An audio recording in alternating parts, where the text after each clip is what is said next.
within the Jamaican ambassadors in the United States and U.S. ambassadors in most countries are political appointments. So there's a slight difference, but whether political or professional, there's a certain degree of training that comes with the job, because the responsibility is the same whether you're you're professional or whether you're politically appointed. There's a certain degree of professionalism that's expected, a certain degree of training that you will need to get, and certainly a great degree of how you comport yourself. Hello everyone, this is the Del Carmen Foundation's 8th of many podcasts that will highlight those individuals, students, and organizations that are making a positive difference in the lives of many children and youth in Philadelphia and Venezuela. The Del Carmen Foundation is a non-profit organization whose mission is to help disadvantaged children and youth by providing access to education, sports, and other resources. I'm your host, Yamilet del Carmen, Executive Director of the Del Carmen Foundation.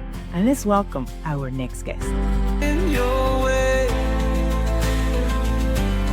through the darkness, find your light. Del Carmen says you'll be okay. Hello, everyone. Today, we're honored to welcome a remarkable leader and advocate for community empowerment, Chris Chaplin. Chris is the Honorary Consul of Jamaica in Philadelphia, and he was the past president of the Consular Corp Association of Philadelphia in 2023 and was re-elected in 2024. With the background in engineering and finance, he has dedicated his career to creating opportunities for underserved communities through education, financial literacy, and cultural engagement. Chris, thank you so much for joining us and welcome to the Carmen Podcast. Thank you, Carmen. It's a pleasure to be here.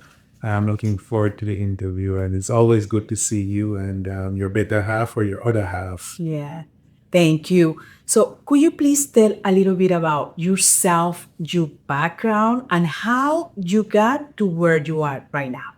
Sure. And as you mentioned, I have an undergraduate degree in engineering, industrial engineering like yourself, which I obtained in Trinidad and Tobago, which is where the University of the West Indies, their engineering faculty was. After trying engineering for 1 year, I hated engineering, unfortunately. And so I segued into banking, where I worked for the Central Bank, the Bank of Jamaica, in their rehabilitation fund. And our team was charged with turning around the economy after several years of doldrums. And so we had a multidisciplinary team. And so that was where I sort of segued into banking. I've been in banking ever since, both in Jamaica, where I worked at the Bank of Jamaica, Export-Import Bank, and Trafalgar Development Bank, and also in the United States, where I worked for PNC Bank, PIDC, a variety of community development financial institutions, and now I work for True Access Capital in Wilmington, Delaware. In terms of my diplomatic experience, that was interesting. The previous Honorary Consul, a great man called Dr. Alston Mead, retired, and unfortunately he passed away. And so the government of Jamaica went through an interview process for a number of candidates, and I was chosen and made Honorary Consul in April 2019. So I've been in place for approximately 6 years now. As you mentioned, I served as the president of the Consular Corps Association of Philadelphia. I was elected in 2023, re-elected in 2024. And per our constitution, we have a new president starting this January of this year. It was, and all those activities I've always enjoyed. And I'm glad to be here to just talk about my background and my role. Nice. And you went from engineering to banking. And I think the financial part of it in anybody's life is so important, right? Because I think finance, it gives you like a perspective of how a business works and how can it be better. right? And so many years for you in the field of finance. What do you see in people here in Philadelphia and maybe even from Jamaica? What is the lacking of? How can we make sure we all have a little bit more understanding about finance? Yeah, I think part of it is that people, and that not only in Jamaica, but here as well, believe there is a shortage of capital. So access to capital historically has been an issue. Obviously, we know the situation in the United States, decades ago, where certain underserved communities had a rough time getting access to capital. And I think that has largely changed now. And getting access to capital is much easier for startup businesses, for small business owners. I have typically worked for organizations called Community Development Financial Institutions, which provide financing to these underserved communities. And I've done it for organizations that lend nationally, some that have lent just in Philadelphia, some just like in Delaware. And I've always found that there are two aspects of running a business that especially startups need, obviously access to capital. But the second thing is access to knowledge and networks. And so we not only provide capital, and a number of CDFIs not only provide capital, but also provide consultants, lectures, access to knowledge experts to help companies ultimately succeed once they get the capital. And those access, like for example, for adults, like for professionals, right? Where do they go and search? Or like for example, I want to found a business, right? Capital for business. Where do the people exactly go? Like, Well, I would start with whichever bank you bank with on a personal basis. So typically, if you're able to have a pretty decent credit score, above 660, or you have good collateral, you're able to get a loan from a traditional bank. But a lot of us don't. And so these organizations that I've spoken about, CDFIs, Community Development Financial Institutions, are a good place to turn. Certainly in Philadelphia, we have a great number. I think we have at least 8 CDFIs, 7 or 8 CDFIs, willing and able to lend capital to businesses, small businesses, even startups. In Delaware, there are 2. And so once you have identified that you need capital and can't get it from your commercial bank, who should have some experience with you on your personal accounts, once you can't get it there, these CDFIs will help you. Now, they lend to certain businesses in the sense that if you're going to open a liquor store, they're probably not going to lend to you. But if you're opening a daycare, adult care, a retail store, any of these businesses, you typically can get a loan from them. The first thing you want to do is write a business plan. And nowadays with AI and these other, tools, you can put together a pretty decent business plan. If you're still having trouble, you have a number of institutions, the Temple University Small Business Development Center, Widener Small Business Development Center, who can assist you in writing business plans. yeah, I remember a while back when I was searching, when we had the restaurant in Philadelphia, I wanted to create a nice business plan, and I went to Temple University Business Development, and it was very helpful. Yes, and you mentioned something about credit score, right? How important it is, the credit score, right? For people to continue growing, because if you have a bad credit score here in Philadelphia or the US, you cannot be successful as the way that it's supposed to be. So, okay. Well, the credit score is important, but what I'll say is this, that with the traditional lenders like your banks, PNC Bank or Santander, your credit score is critical. I mean, they probably won't lend you on the score on a 660. Having said that, with CDFIs, while the score helps, that's not their sole focus. So to the extent, let's say you have a low score, but you have outstanding debt that's past due, I think what they want to see is that you've taken the steps to talk to the lenders, talk to the creditors, and work on some kind of payment plan.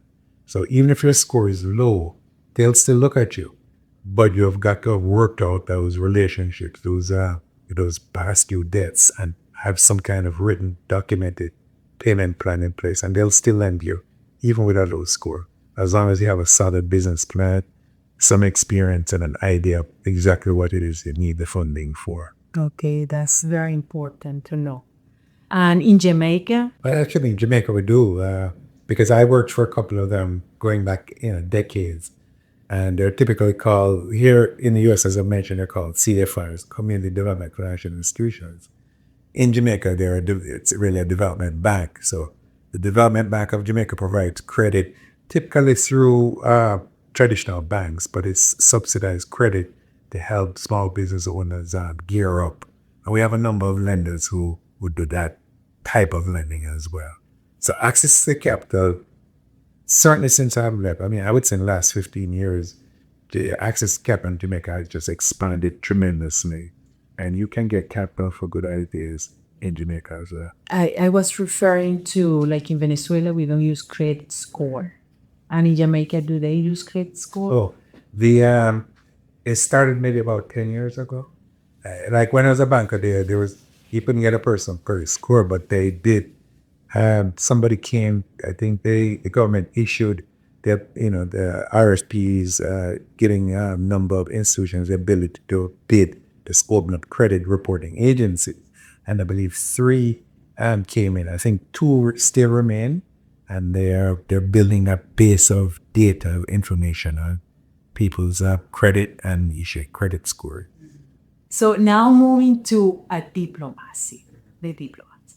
How you mentioned how you get where you are today as a diplomacy. Now, you volunteer for it, or is something that you need to go from 8 to 5, it's a full-time job, or because just you want to do it? Well, it's not so much volunteer. It's obviously, I'm not paid.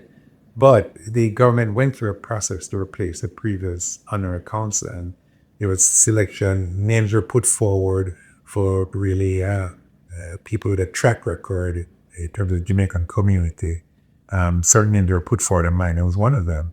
And the government went through a process of interviewing a variety of people, and in the end, I was selected to be the Honorary Consul. So, I'm honored. I humbled that I would be selected.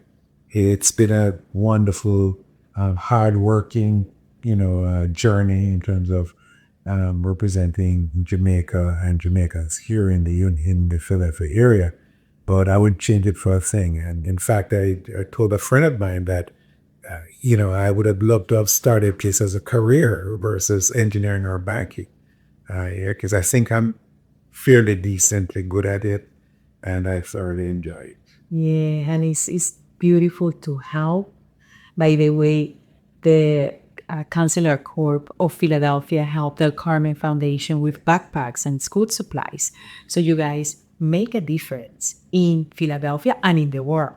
So I'm very grateful for the help, and hopefully we continue working together and collaborating.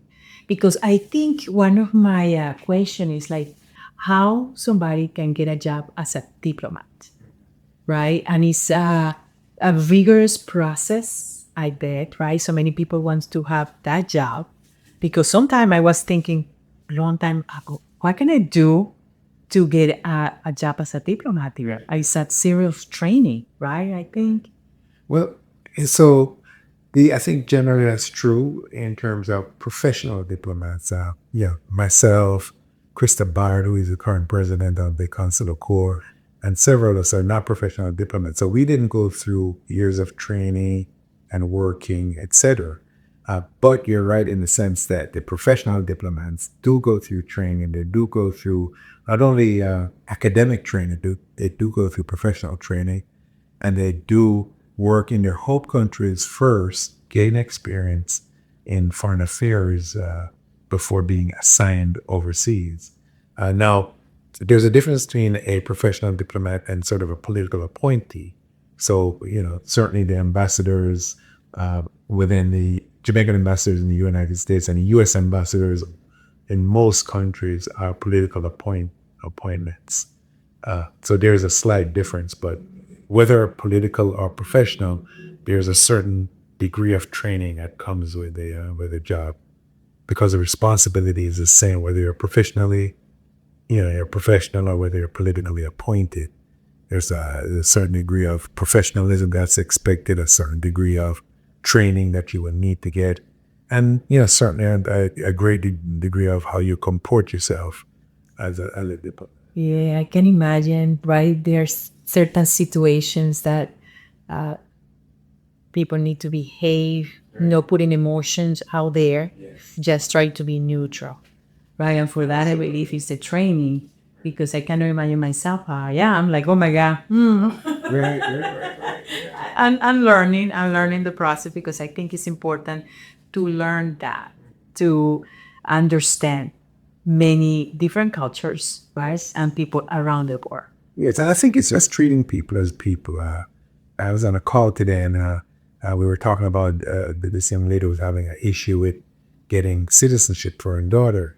And my point is always that if you treat people with respect, with kindness, you generally get some kind of cooperation. And my grandmother was a farmer in a rural part of Jamaica, and in St. Elizabeth, always said that you get more bees with honey than with vinegar.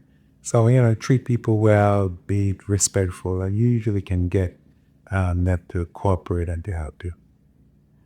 And how do you manage a question that maybe is uncomfortable to answer, because it happened to me and I didn't know what to answer? That's why I went to the Consular Corp Association in Philadelphia to learn how to answer those difficult questions. And sometimes I go around, but I think those trainings are so important. So Chris, I invite you to be my mentor. No.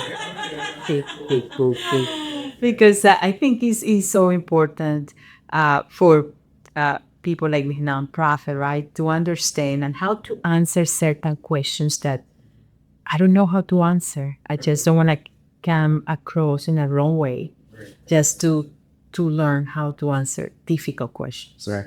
I always find just telling the truth. I mean, the answer, if somebody's offended by an answer that's the truth, well, I mean, they have to deal with it. But I think just being truthful goes a long way to answering whether it's an easy question or a difficult question. Just tell the truth, yeah. Yeah, I love what you do, that you love this job so much, right? And I can see that, Chris. When I see you around the events, the meetings and stuff, you are so welcome to everybody. And I certainly, our team, the Carmen Foundation team, appreciate that. You're reachable and you open the doors to this. And I remember, I think I reached out to you in 2022 or the beginning of 2023, trying to ask for guidance or help. And you took the moment to listen and say, Carmen, let me get back to you. And I appreciate that for starting nonprofit without guidance, or I didn't know who to reach or what to do. So you make a lasting and forever impression for me and to my whole group, and also Venezuela. Yeah, no, thank you for saying that. I mean, Venezuela to me is part of the Caribbean. And, I always treat my Caribbean brothers and sisters slightly a little better, but, I just believe you just treat everybody, with a certain degree of respect and love. And, we have a short stay on this curve, so why be somebody who's not helping other people? Yeah. I truly appreciate that. And any message that you would like to give to the youth or somebody who wants to be where you are today as a diplomat?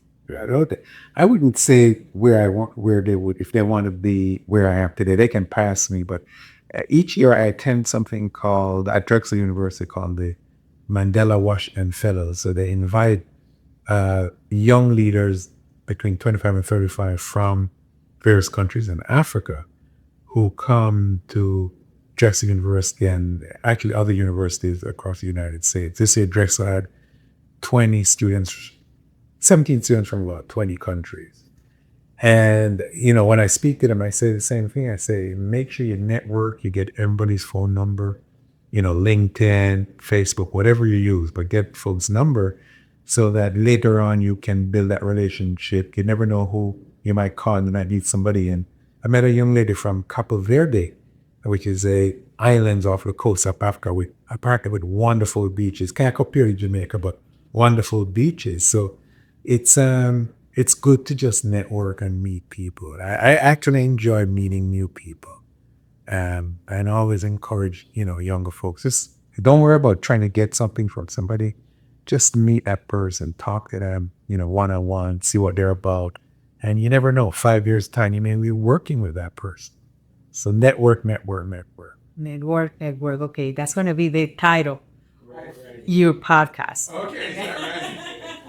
Because I think it's important, and it was mentioned before in another podcast too, that connections are so important and we don't realize how important it is until we need it, right? So you say something, building relationships, because we don't know. And now everything is social media. As I was mentioned to you, I'm new in LinkedIn. And I don't know how to use it, LinkedIn, but I posted. I want to be engaged to people and see what's out there. And Instagram, Facebook, Thread, all of that to try to convey a message and also to connect and do collaboration with other people too. So that's an important message to people. Yeah, and I think, and not only social media, so, you mentioned a couple of LinkedIn, etc., but just pick up the phone and call. I think that's very important to have that conversation. Just see how you do it. I used to do it a lot more prior to a year or two ago. I used to consistently call people, on the Saturday, make, 20, 30 calls just to check in. Not long conversation, to steal folks, or not as much anymore, but something I definitely want to return to, now that I'm not the person that seek up anymore, and I have a bit more time. So I definitely want to return to doing that. Wow. So I learned a lot today. Pick up a phone 20, 30 times, and it will make a better connection. Because I use like emails, but to reach out the phone is maybe somebody who I know, but I can do that even more. Eating up the phone and reach out. And overseas you have WhatsApp now, like you can call overseas for free.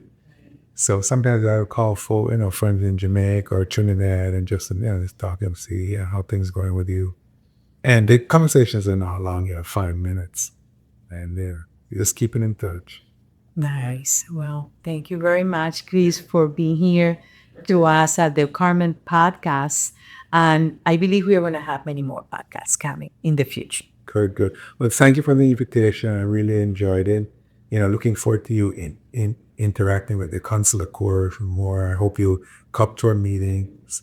Bring your husband. I think he enjoys coming. So, make sure you come over. Yeah. It's a pleasure to me to go and join, connect, talking to people. And all the time when I go to your meetings, there, everybody's very welcome. Yes. So I like that. And thank you very much. And hopefully we can continue growing and also help people in need like you guys do. Right. And you should, Krista has been very well to me as well since she took over. And the next meeting is probably in September. So, always come over. Looking forward to seeing you. And thank you for having me. Nice. And I'm looking forward to see you in our event, Zumba for Education. Okay. Dance for a good cause. Do you dance, Chris? Yeah, I dance reggae and calypso. I'm not sure. You can put some calypso and reggae in the Zumba event. I can't promise about the Zumba dancing. It's a bit too much. I'm at the advice, spectator. Thank you. Earnings for you. It's a pleasure. Thank you. And to our viewers, this podcast has been amazing. Thanks to Chris for coming here to the Carmen Podcast. And if you feel like this message will help somebody else, share, click like, because in that way you help us to help others. So thank you. Stay tuned for the next podcast, El Carmen Foundation. Thank you. This episode is brought to you by Hispanico Group, experts in web design and marketing. Elevate your brand with them today. First Trust Bank, where personalized service and financial expertise come together to support your aspirations. Pulaski Dental, where your oral health is their top priority. Trust them to help you achieve a healthy and radiant smile. Lasso World, Fashion hair accessories designed for all hair types. Beautiful, stylish, and made to last, because you deserve the best. Podversando Contigo, more than a podcast, a place where losses become stories to help us heal. Children's Crisis Treatment Center believes that every child deserves to grow up feeling safe, loved, and emotionally strong. CHOP relentlessly innovates to benefit children and families. CHOP delivers breakthroughs every day. Community, where events, creators, venues, and providers collaborate.